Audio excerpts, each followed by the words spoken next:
Bonjour à tous et bienvenue pour cette nouvelle vidéo. Je suis ravie de vous retrouver pour ce nouveau coup de cœur de l'Avent.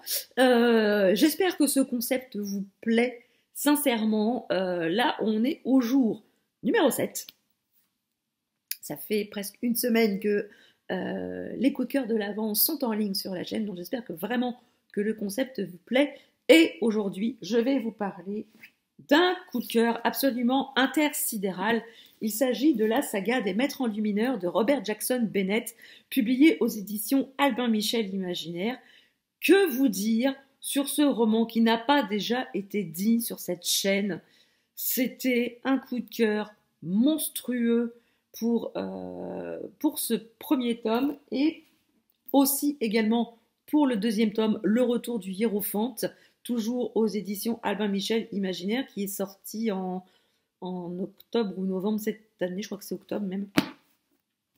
Donc que dire de ce roman de fantaisie avec une structure de magie absolument fantastique, complètement inédite. Il s'agit de l'enluminure. Alors qu'est-ce que c'est que l'enluminure? Vous allez me dire, l'enluminure, c'est un système de magie qui permet de faire croire aux objets qu'ils sont d'une toute autre nature que ce qu'ils sont réellement.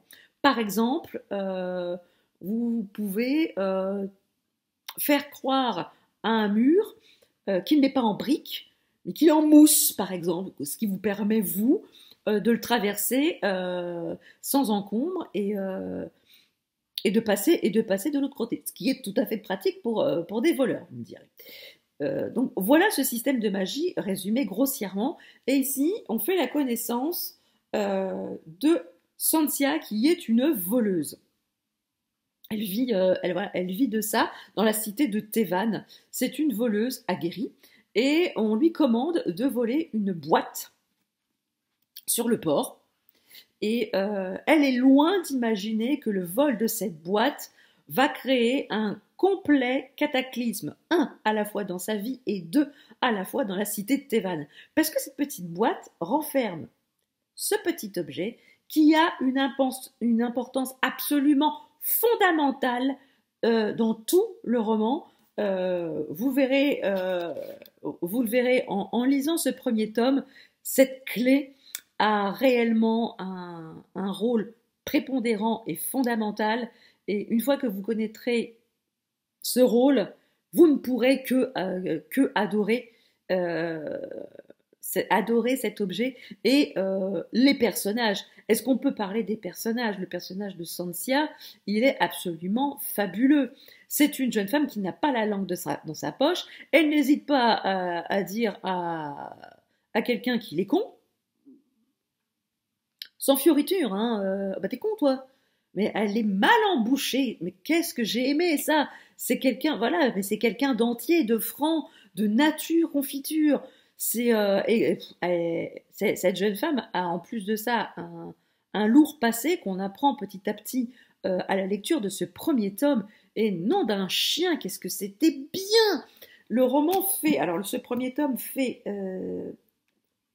bah voilà, 630 pages, mais elle se gobe ces 630 pages. Vous ne les voyez absolument pas défiler. C'est sublimissime. Et puis voilà, on termine le premier tome sur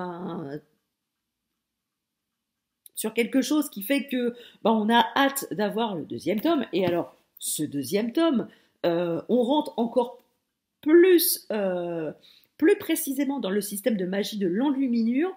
Robert Jackson Bennett a réussi à nous expliquer de manière tout à la fois assez fouillée et assez compréhensible tout le système d'enluminure. Et là, on rentre encore, on franchit un degré supplémentaire dans la magie de l'enluminure, car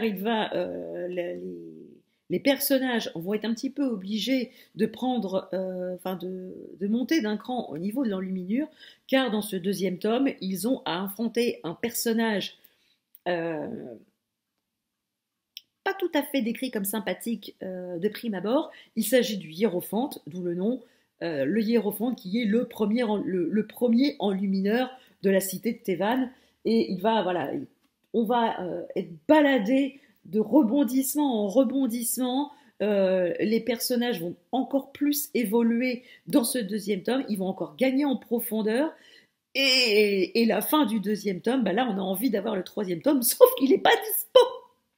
Voilà, il n'est toujours pas dispo, va encore falloir un petit peu, je crois qu'il est prévu pour sortir fin 2022, début 2023, mais je pense que c'est plus en début 2023. Mais voilà, si vous êtes féru de fantasy avec un bon système de magie, une cité extrêmement bien décrite et complexe et avec des personnages forts, puissants, attachants, avec de nombreuses casseroles aux fesses.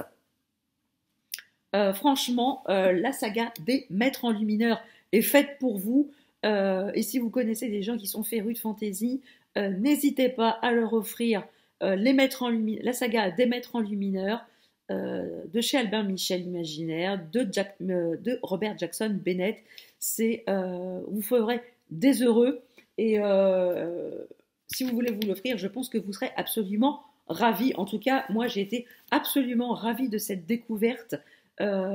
J'ai totalement adhéré à ce roman, à son système de magie et aux personnages dès le départ.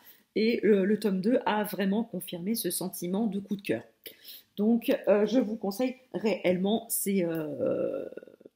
cette trilogie et au moins ces 2 premiers tomes de trilogie qui sont réellement très très bons. J'espère que cette vidéo vous a plu. N'hésitez pas à me dire en commentaire si vous avez lu ces 2 premiers tomes ou le premier, à ce que vous en avez pensé. Si vous avez aimé la vidéo, n'hésitez pas à mettre des pouces en l'air, à faire partager la vidéo. Et si vous n'êtes pas encore abonné à la chaîne, n'hésitez pas, c'est gratuit, ça fait plaisir et ça ne fait de mal à personne. Sur ce, je vous laisse, je vous souhaite une très très belle journée, de très très belles lectures et je vous dis à demain sur la chaîne pour un nouveau coup de cœur de l'Avent. Ciao!